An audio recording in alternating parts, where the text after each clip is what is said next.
Το ΠΑΣΟΚ και τη Νέα Δημοκρατία εξαπέλυσε σήμερα από το Ρέθυμνο η πρόεδρο Δημοκρατική Συμμαχία Δώρα Μπακογιάννη.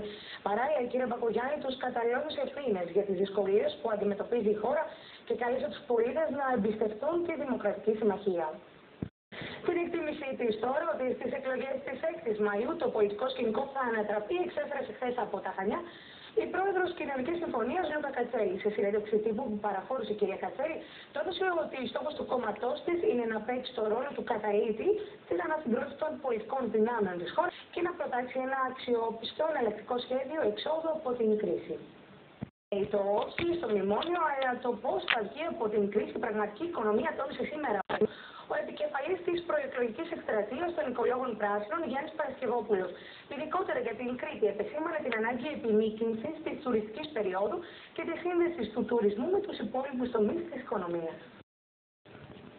Παρουσία του Ευρωβουλευτή της Νέας Δημοκρατίας Κώστα Πουπάκη και άλλων στελεχών του κόμματος από την Αθήνα παρουσιάστηκε χθες το ψηφοδέλτιο της παράταξης στα Χανιά. Ψηφοδέλτιο νίκης το χαρακτήριζε το κομματικό επιτελείο που βρέθηκε στην παρουσίαση. Σε εθελοντικό καθαρισμό προχώρησαν σήμερα δεκάδες εθελοντές στην περιοχή των Αγίων Αποστόλων, συμμετέχοντας στη δράση Let's Do It Greece 2012. Καθαρίζουμε την Ελλάδα σε μία μέρα, στην οποία έλαβε για πρώτη φορά μέρος φέτος ο Δήμος Χανίων.